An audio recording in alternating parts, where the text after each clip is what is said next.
अस्सलाम वालेकुम, welcome back to English यूटेनमेंट। और इंग्लिश यूटेनमेंट में आज प्लेटो के आर्ट्स और पोइट्री के अगेंस्ट जो आर्ग्यूमेंट्स थे उनको डिस्कस करते हैं कि वो क्यों और कैसे आर्ट और पोइट्री के खिलाफ थे। सही है कि मोरल ग्राउंड्स पे वो क्यों आर्ट को क्रिटिसाइज़ करते हैं, मेटाफिजिकल ग्राउंड पे वो आर्ट को क्यों क्रिटिसाइज़ करते हैं, और इसी तरह यूटिलिटेरियन बेसिस पे या यूटिलिटेरियन ग्राउंड्स पे वो आर्ट को क्यों क्रिटिसाइज़ करते हैं।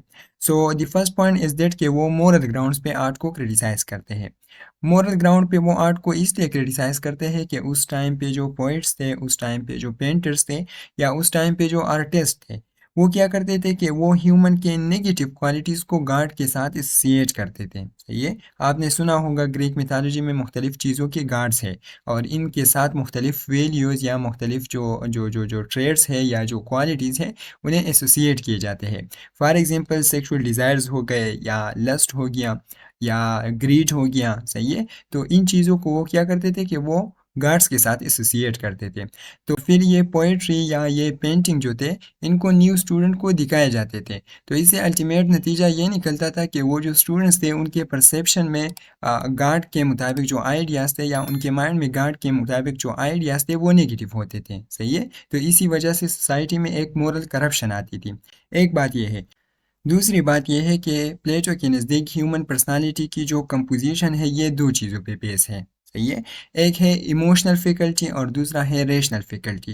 प्लेटो के नज़दीक रेशनल फैकल्टी जो है, या जो रेशनलिटी है, या जो रीजनिंग है, या जो थिंकिंग कैपेसिटी है, या थिंकिंग कैबिलिटी है, यह इंसान की एक सुपीरियर फैकल्टी है। सही है, और इसके निस्बत जो इमोशनल फैकल्टी है, जो फीलिंग्स की हमारी जो कैपेसिटी है, या जो डिज़ायर्स की हमारी कैपेसिटी है, वो क्या है, वो इन्फीरियर है प्लेटो के नज़दीक। सही है, तो इसी बेस पे वो कहता है कि जो पोइट्स है, जो आर्टिस्ट है, वो हमारे इमोशनल कैपेसिटी को क्या करते हैं, उसको स्ट्रेंथन करते हैं, उसको नरिश करते हैं, और इसके बरक्स जो हमारे जो रेशनल कैपेसिटी है या हमारी जो रेशनल फैकल्टी है उसको कमज़ोर बना देती है।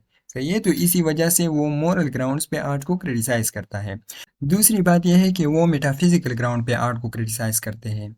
मेटाफिज़िकल ग्राउंड पे वो आर्ट को इसलिए क्रिटिसाइज़ करते हैं कि प्लेटो के नज़दीक आर्ट जो है, या इमिटेटिव पोएट्री जो है, या इमिटेटिव पेंटिंग जो है, ये रियलिटी से थ्राइस रिमूव्ड है। सही है, क्योंकि वो कहता है कि हर चीज़ की जो है इसकी तीन कापियाँ हैं। एक कापी वो है जो स्पिरिचुअल रीम में एग्जिस्ट करती है या स्पिरिचुअल वर्ल्ड में एग्जिस्ट करती है, जो कि अथेंटिक कापी है हर चीज़ की। सही है, और फिर ये जो फिज़िकल कापीज़ है, या ये जो फिज़िकल एंटिटीज़ है, ये उन स्पिरिचुअल एंटिटीज़ की इमिटेशन है, या उन स्पिरिचुअल एंटिटी की कॉपी है, और ये आर्टिस्ट जो है ये उन फिजिकल एंटिटीज़ को इमिटेट करते हैं। सही है, तो इसी वजह से ये जो है ये रियलिटी से थ्राइस रिमूव्ड है। तीसरा है जी यूटिलिटेरियन ग्राउंड्स। यूटिलिटेरियन ग्राउंड्स पे वो आर्ट को इसलिए क्रिटिसाइज़ करता है कि प्लेटो के नज़दीक आर्ट का कोई फ़ायदा नहीं, इसका कोई यूज़ नहीं। सही है, इस आर्ग्यूमेंट को वो फिर मुख्तलिफ एग्जाम्पल्स के ज़रिए जस्टिफाई भी करता है, जिसे हम आगे डिस्कस करते हैं। लेकिन उससे पहले प्लेटो की जो थ्योरी ऑफ फॉर्म्स है या थ्योरी ऑफ एग्जिस्टेंस है उसको समझना ज़रूरी है। तो प्लेटो के मुताबिक किसी भी चीज़ के तीन फॉर्म्स होते हैं। सही है, या तीन हायरार्कीज़ होती है। एक है स्पिरिचुअल रिम या स्पिरिचुअल वर्ल्ड, जो कि ट्रूथ है, जो जेन्युइन है या जो ऑथेंटिक है। दूसरा है फिजिकल रिम, जो कि स्पिरिचुअल रिम की इमिटेशन है या उसकी कॉपी है। और तीसरा है आइडियल रिम। सही, जो कि सबसे पहली तो फिजिकल वर्ल्ड की इमिटेशन है, और फिजिकल वर्ल्ड जो है ये खुद स्पिरिचुअल वर्ल्ड की इमिटेशन है। तो इसी बेस पे ये जो आइडियल कॉपी है या ये जो इमिटेशन है ये रियलिटी से थ्राइस रिमूव्ड है। सही है, अब इस स्लाइड में उसकी ओवरऑल जो फिलॉसफी है उसे एक्सप्लेन किया गया है। प्लेटो कहता है कि जब खुदा ने इंसानों को बनाया तो उसने इंसानों को तीन ग्रुप्स में भेजा। उसने इंसानों को तीन ग्रुप्स में डिवाइड किया। सही है, पहले नंबर पे वो लोग आते हैं जो कि होशियार थे, जो काबिल थे, जो इंटेलेक्चुअल थे, जो किसी भी स्टेट के एडमिनिस्ट्रेशन को मैनेज कर सकते थे या किसी भी स्टेट के अफेयर्स को चला सकते थे। तो इसीलिए वो जो लोग थे वो रूलर्स बन गए। दूसरे वो लोग थे जो मस्कुलर थे, जो फिजिकली स्ट्रांग थे, मजबूत थे और बहादुर थे, तो वो जो थे वो सोल्जर बन गए। सही है, तीसरे नंबर पे वो लोग आते हैं जो लेज़ी थे, जो सुस्त थे, जो काहिल थे, जो लेज़ी थे, जो बुज़दिल थे। सही है, जिन्होंने अपने आप को एक चैम्बर तक महदूद किया और अपने लिए एक आइडियल दुनिया बनाने लगे जिससे बाहर दुनिया को कोई फ़ायदा नहीं। और प्लेटो के नज़दीक ये जो लोग हैं या ये जो दुनिया है ये आइडियल दुनिया है, और इसमें जो लोग रहते हैं ये आर्टिस्ट हैं, सही है, जैसे कि पेंटर्स और पोइट्स हो गए। तो प्लेटो के नज़दीक इन हायरार्की में थर्ड हायरार्की जो है ये आइडियल वर्ल्ड है, जिसमें यूजलेस और बेकार और लेजी लोग रहते हैं, जो फ्यूटाइल लोग होते हैं, सही है, ये इस आइडियल वर्ल्ड में रहते हैं। और ये जो लोग हैं ये सिर्फ अपने ख्याली दुनिया में मशगूल हैं और बाहर की दुनिया से नाखबर हैं। ठीक है, तो ये प्लेटो की 3 अफ़हाम है जो कि मैंने सिंपल वर्ड्स में आपको बता दिया।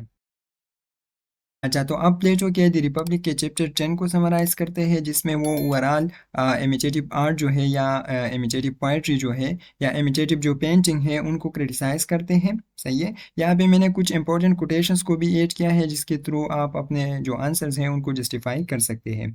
तो ये चैप्टर स्टार्ट ही इस बात से होता है कि जो पोइटिकल इमिटेशंस हैं, जो चीज़ें पोइट्स इमिटेट करते हैं वो सुनने वालों के लिए रूइनस होते हैं, सही है, या डिज़ास्ट्रस होते हैं या डिस्ट्रक्टिव होते हैं।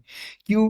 क्योंकि पोइट्री जो है वो हमारे रेशनल फैकल्टी को वीक बनाती है, हमारी जो थिंकिंग एबिलिटी है, हमारी जो रैशनैलिटी है या हमारी जो रीजनिंग एबिलिटी है उसको क्या करती है, उसको कमज़ोर बना देती है, और इसके बरअक्स जो हमारे फीलिंग्स है, जो इमोशंस है या जो डिज़ायर्स है उनको स्ट्रांग बना देती है, उनको नरिश करती है।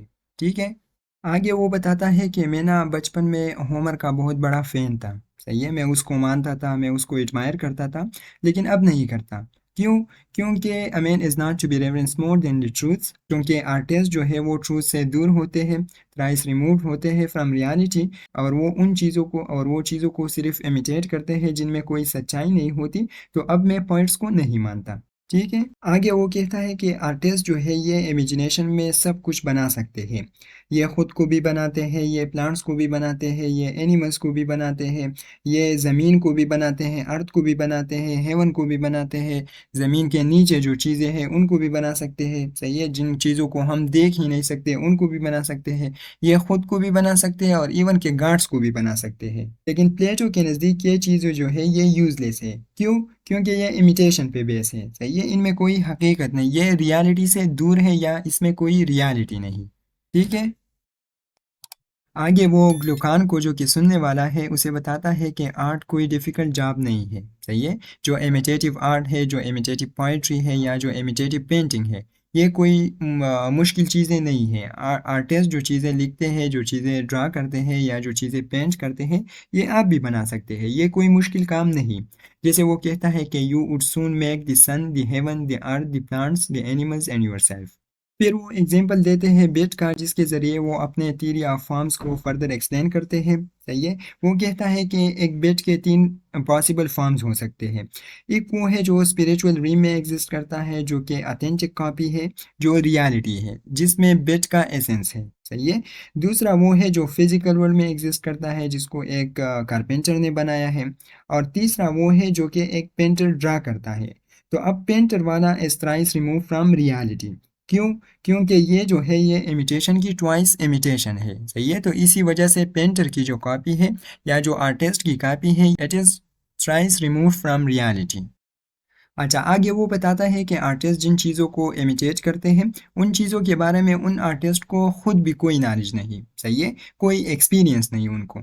फॉर एग्ज़ाम्पल एक पेंटर है जो एक काबलर की पेंटिंग बना सकता है, सही है, लेकिन उसे उस काबलर के काम के बारे में कोई नॉलेज नहीं कि जूते कैसे बनाए जाते हैं या उनको डिज़ाइन कैसे किए जाते हैं।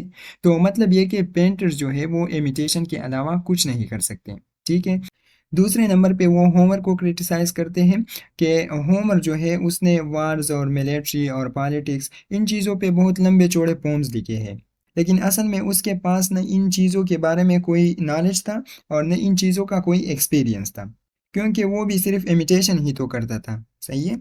और फिर उसके एबिलिटीज़ पे सवाल उठाते हैं कि tell us what state was ever better governed by your help, who says that you have been a good legislator to them, is there any war on record which was carried on successfully by your help or aided by his council when he was alive.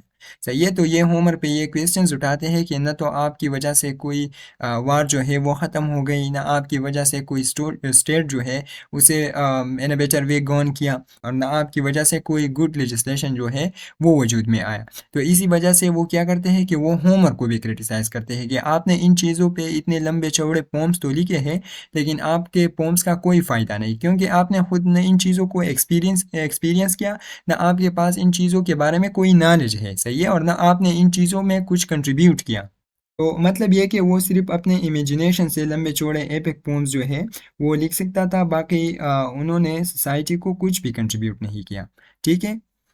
अच्छा, अब आगे वो एक और argument पेश करते हैं जिसके बेस पे वो इमिटेटिव आर्ट को और इमिटेटिव पोइट्री को क्रिटिसाइज करते हैं।